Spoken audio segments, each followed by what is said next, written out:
Welcome to Master Your Money, Budgeting, Saving, and Debt-Free Living. I'm your host, Nate Tanner. On this show, we use the Triggator triangle, budget, save, and pay off debt to help you build a spending plan that fits your life, grow your savings with purpose, and knock out debt with confidence.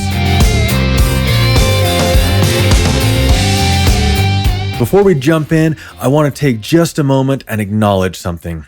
If you've noticed that I've been a little quieter lately and the episode production has slowed down, that's intentional.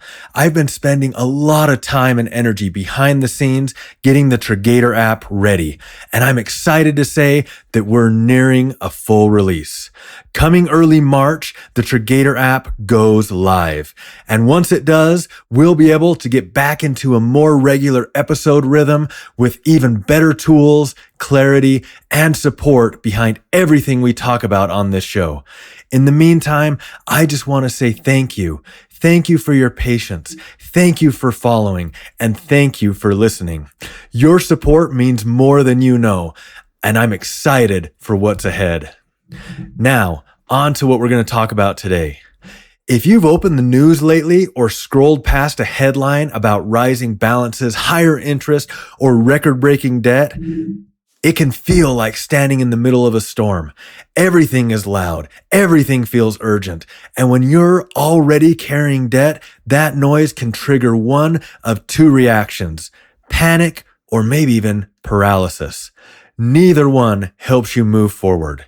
So today, we're doing something intentionally calm and steady. This episode is not about shaming past decisions or pushing extreme solutions. It's about first aid. It's about stopping the bleeding. When you're dealing with debt stress, progress doesn't start with perfection. It starts with containment.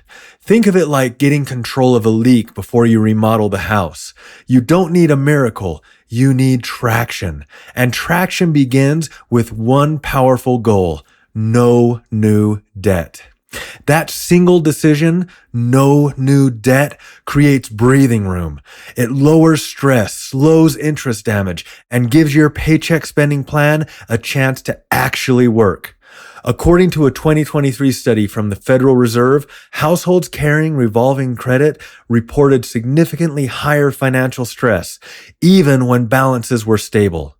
The stress wasn't just about the amount. It was about the feeling that the balance could grow at any moment. Stability matters. In this episode, we're going to walk through practical, doable steps that you can take this week. Not someday, not after things calm down. This week. You'll learn how to inventory your debts and choose a payoff strategy that fits your personality. How to have productive conversations with creditors without fear, and how to put simple guardrails in place so that your spending supports recovery instead of undoing it. You're not behind. You're not broken. You're responding. And that matters. Let's get into it. Stop the bleeding starts with clarity. You don't stop a leak by feeling bad about the puddle. You stop it by finding the source, tightening what's loose, and putting a simple system in place so that it doesn't keep dripping. That's what stop the bleeding means with debt. Not perfection, not intensity, containment. If debt feels like it's spreading faster than you can keep up, your first win is not paying everything off overnight. Your first win is clarity. When you can see what you're dealing with, you can finally respond instead of react. That's why everything starts with 3 calm moves. Get a clear inventory, choose a payoff target that fits you, and set up automation so progress doesn't depend on willpower. The 20-minute debt inventory, no shame allowed. Let's set the tone right now. A debt inventory is not a courtroom. It's a flashlight. Most people avoid listing their debts because they think the list will make them feel worse. In reality, the opposite is usually true. Uncertainty is what creates anxiety. When the brain doesn't know the full picture, it fills in the blanks with worst-case scenarios. Writing things down replaces fear with facts, and facts are manageable. Here's your simple 20-minute inventory. List every debt, credit cards, auto loans, personal loans, medical bills, student loans, anything with a balance, even that debt to Uncle Frank. For each one, write down 4 things: balance, minimum payment, interest rate, and due date. Add up your total minimum payments. That number matters. It's your baseline, not something to judge, just something to plan around. One mindset shift that matters here. You're not behind. You're getting current. You're moving from avoidance to leadership, and that alone lowers stress. Snowball, avalanche, or custom. Choose your momentum. Once you can see your debts, the next step is choosing where to focus. And this is where a lot of advice gets unnecessarily rigid. The truth is, there isn't one right answer. There's a right fit. You probably heard of 2 classics. The snowball. This is where you focus extra money on the smallest balance first to create quick wins and momentum. The avalanche. This is where you focus extra money on the highest interest rate first to reduce total interest. Now, both work if you stick to them. And sticking with the plan is largely psychological, not mathematical.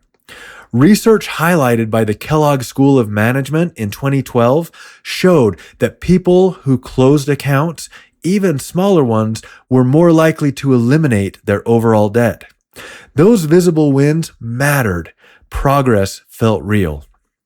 But there's a third option we use a lot at Triggator, the custom strategy. This is where you target a debt that causes the most pain, emotional, relational, or logistical. The card that sparks arguments, the loan that keeps you up at night, the bill you dread opening every month. When you remove a pain point debt, the relief can feel immediate and powerful. Confidence goes up. Follow through gets easier. That's not weakness, that's wisdom. So choose intentionally. If interest stress is the loudest voice, go avalanche. If overwhelm from multiple balances is the issue, go snowball. If one debt is poisoning your peace, go custom. You're not locking this in forever. You're choosing your next smart move. Automation turns progress from try into done. A plan you mean to do is very different from a plan that happens automatically. This is where automation becomes your ally, because at the end of a long day, discipline is tired, but systems don't get tired. Here's a simple setup. Keep making minimum payments on everything. Choose one priority 1 debt. Set up automatic extra payments to that debt every paycheck. Per paycheck matters. Your paycheck spending plan lives in real life, not on a monthly spreadsheet, but in the rhythm of when money actually shows up. Start smaller than you think you should. Even $10 to $25 per paycheck builds consistency. Name the transfer something meaningful like stop the bleeding payment. That reminder matters more than you think. When progress happens without debate, momentum builds quietly and powerfully. A core Triggator rule: no new personal debt. Before we move forward, there's an important line in the sand that we need to draw. And at Triggator, this isn't a suggestion, it's a rule. We do not use personal debt to buy stuff. Not convenience, not emergencies, not just this once. Personal debt is how you spend tomorrow's peace on today's pressure. In the Triggator framework, debt has one narrow purpose: leverage, and only when it is used to acquire appreciating or cash flow positive assets. That's a completely different conversation. What we're talking about here is everyday life: groceries, clothing, trips, impulse buys, and we'll figure it out later spending. None of that belongs on a credit card. This episode is about stopping the bleeding, and bleeding continues as long as spending is allowed to outrun income. That's why the rule is simple and firm. No new personal debt. Not as a punishment, not as a restriction, as protection. If money gets tight, we don't borrow. We adjust the paycheck spending plan. We pause. We prioritize. We make intentional trade-offs instead of silent promises to the future. We'll talk about practical ways to support this rule without white-knuckling it, but for now, just lock in the principle. When debt stops being an option, clarity shows up fast, and progress becomes possible. In The Empire Strikes Back, Luke is training with Yoda on Dagobah, learning how to use the Force. And right in the middle of that training, disaster hits. Luke's X-Wing sinks into the swamp.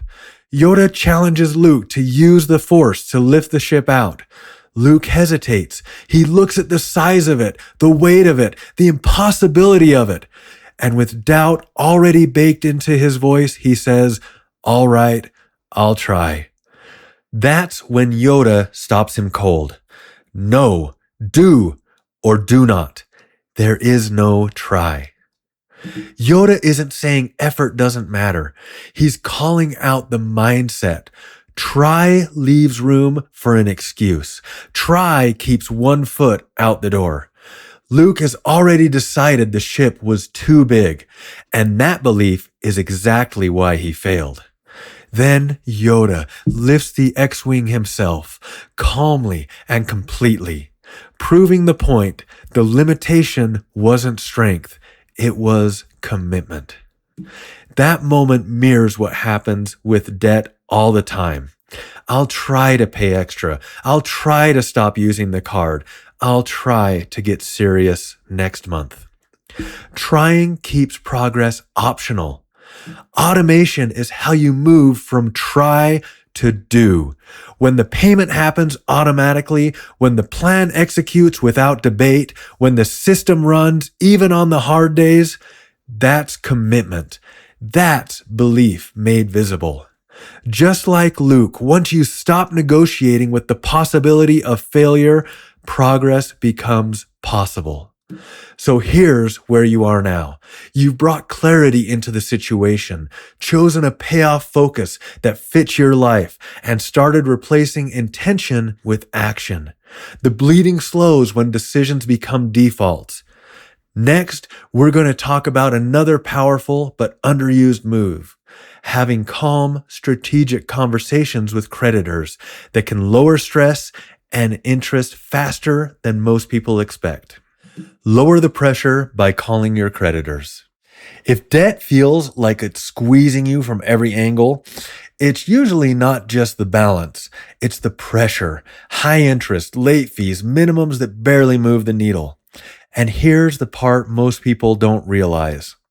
A lot of that pressure is negotiable. Calling a creditor can feel intimidating. You might picture an awkward conversation, a hard no, or being judged for where you are. But in reality, these calls are often one of the fastest ways to lower stress and slow the damage without taking on new debt or doing something extreme. This isn't about begging, it's about clarity and communication. Why creditors will talk with you, even if you're nervous. Here's a mindset shift that changes everything. Credit card companies don't want you to default. From their perspective, a struggling customer who communicates is far better than one who disappears. That's why most issuers offer hardship programs or temporary relief options, even if they don't advertise them loudly. According to a 2025 overview by WalletHub, credit card hardship programs can include temporary interest rate reductions, fee waivers, or adjusted payment terms designed to help borrowers stay current and avoid default. These programs aren't forgiveness, but they can dramatically reduce short-term pressure. And here's the key. You usually have to ask. Making the call before you miss payments puts you in a stronger position. It signals responsibility, not failure. You're saying, I want to pay this, I just need the terms to match reality for a season. What to say and what not to over-explain. You don't need a dramatic story or perfect wording. You just need honesty and calm confidence. A simple structure that works. Acknowledge the account, explain the situation briefly, ask directly for relief options. Here's just a simple example. Hi, I'm calling because I want to stay current on my account. My budget is tight right now. I'm looking for options to temporarily reduce interest or waive fees so that I can make some progress. That's it.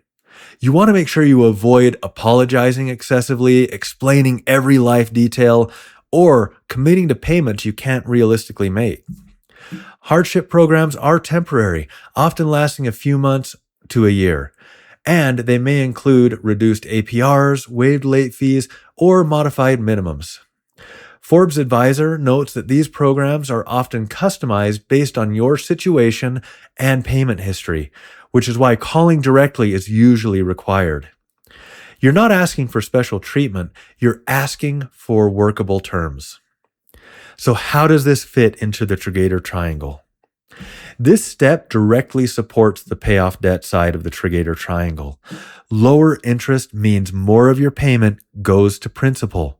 Your snowball, avalanche, or custom strategy can gain traction, and progress feels visible faster. It also supports the budget side because stabilizing payments are easier to plan for in your paycheck spending plan. Think of this like loosening a stuck lid before you twist harder. You're not changing the goal, you're improving the leverage. One important note, hardship programs may temporarily freeze accounts or restrict new charges.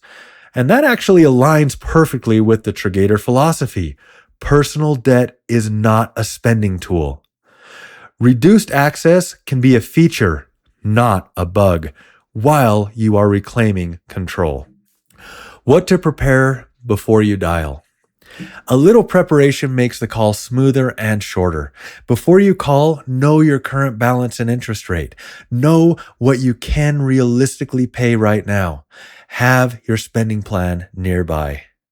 You don't need spreadsheets, just clarity.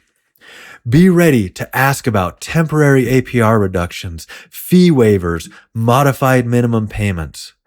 Not every issuer will say yes to everything, and that's okay. Even one small concession can save hundreds over time and lower stress immediately. Remember in Rocky, the goal was never to win the fight. It was to go the distance. Rocky didn't need a knockout in round 1. He needed to stay standing long enough for the outcome to change. That's exactly what these calls do for your finances. They don't erase the debt, they help you stay in the fight. Lower pressure keeps you moving, and movement is how momentum is built. When you inventory your debts and set up automation, you create direction. When you call creditors, you lower resistance. You're not weak for asking, you're strategic. You now have a clear payoff focus, a system that runs automatically, and potentially better terms working in your favor. Next, we'll talk how to protect this progress day to day, replacing card spending with simple, sustainable alternatives that support your paycheck spending plan and keep new debt off the table. Stop the spending to save the patient.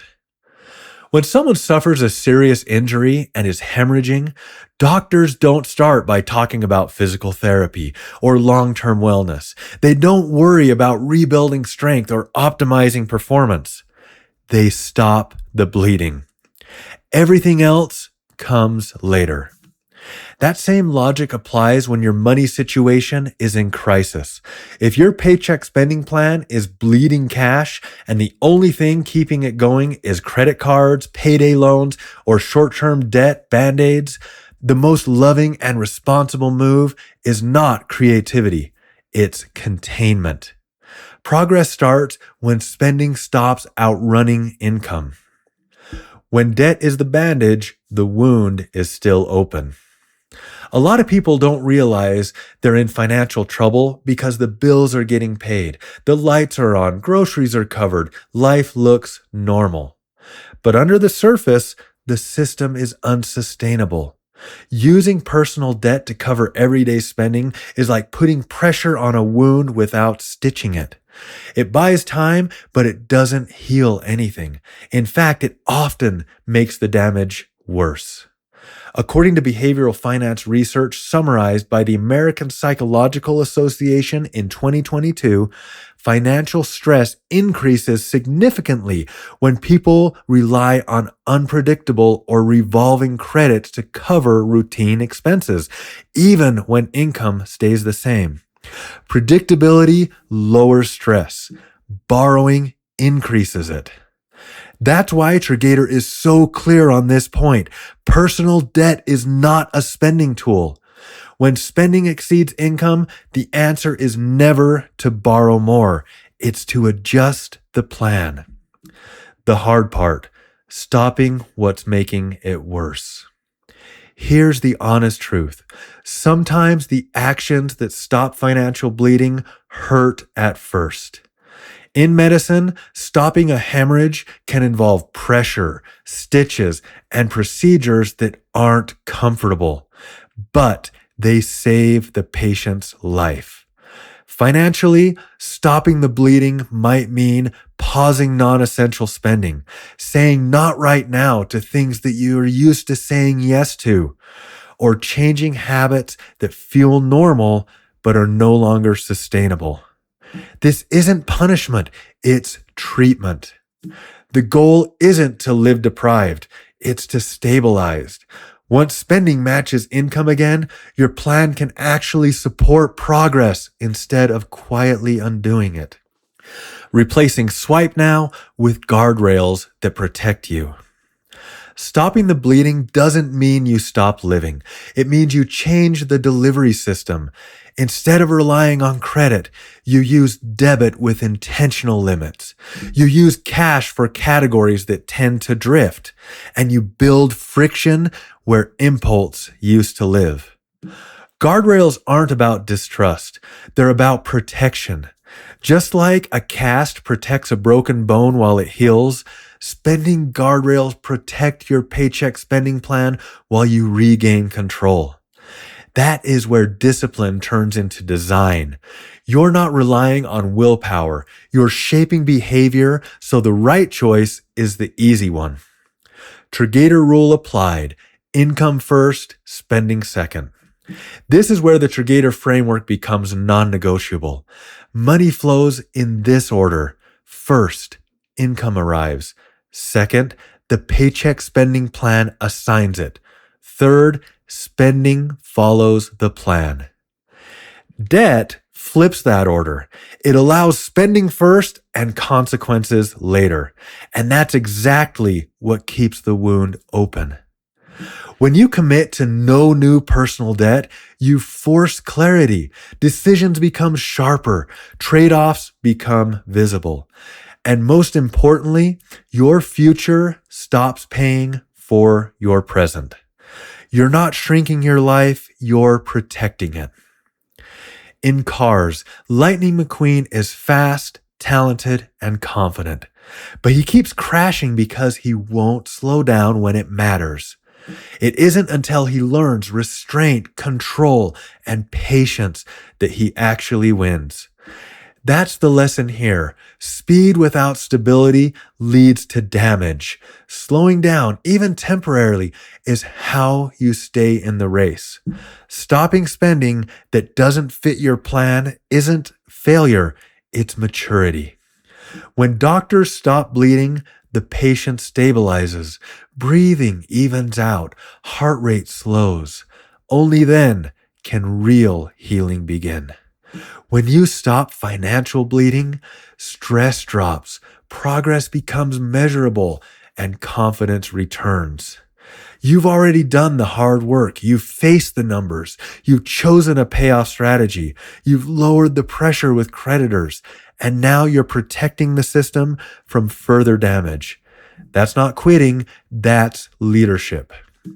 Now we'll pull this all together, reinforcing how these steady, sometimes uncomfortable choices compound into peace, momentum, and long-term freedom.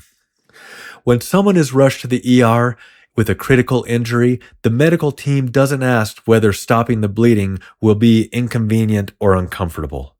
They act decisively because nothing else matters until stability is restored. That's exactly what you've done with your money. You didn't chase hacks. You didn't rely on hope. You faced reality, lowered the pressure, and stopped the behaviors that were quietly draining your future. Those steps may not feel dramatic, but they are life-saving. This is what real financial leadership looks like. Calm decisions, clear boundaries, and the courage to protect what matters most. The bleeding is stopping, and once stability returns, healing and growth can begin. Today's challenge is about commitment and courage. Look at your paycheck spending plan and identify one category where money has historically drifted or leaked. Put a guardrail in place for that category permanently. Just like guardrails on the freeway, these exist to keep you from accidentally going over the edge, not to limit where you can go. Show the courage and take the step. Cut up the card that has made overspending easy. This isn't dramatic, it's decisive. Lastly, write down your commitment to no new personal debt. Be specific. Write down how it will feel to no longer need credit to live, how it will feel to reclaim your paycheck, how it will feel to stop being a servant to debt and start directing your money with confidence. This isn't about restriction. It's about freedom. It's about starting with a clear, enforced boundary. As you reflect on today's episode, consider this. Where has debt been quietly acting as a bandage instead of a solution? Which boundary felt uncomfortable but necessary to protect your progress? What will it feel like when your paycheck belongs fully to you again? I'd love to hear your thoughts, your stories, and your questions. Email me at podcast@Triggator.com, or you can message me on Instagram, Facebook, or X at Triggator. If this episode helped you, follow the show to keep building momentum without panic. Leave a review, especially if this episode helped you feel steadier and more in control. Share this episode with someone who's tired of patching problems instead of fixing them. And follow at Triggator for tools, encouragement, and real-life money systems on social media. Coming early March, the Triggator app is launching. Built to support exactly what you're doing now. Paycheck planning, debt payoff clarity, and guardrails to protect your progress. For early access, email podcast@Triggator.com with beta access in the subject line. Also, make sure you visit Triggator.com and download the free Triggator ebook to reinforce today's message and turn stability into lasting confidence. Next time on Master Your Money, we're cutting through the noise. In our next episode, we'll break down a simple 5-question filter to evaluate money advice, identify which principles actually stand the test of time, and build a weekly rhythm that helps you judge progress by outcomes, not vibes. Stopping the bleeding isn't weakness, it's wisdom. You're choosing stability today, so freedom has room to grow tomorrow. Thanks for listening to Master Your Money, Budgeting, Saving, and Debt-Free Living. I'm your host, Nate Tanner. See you next time.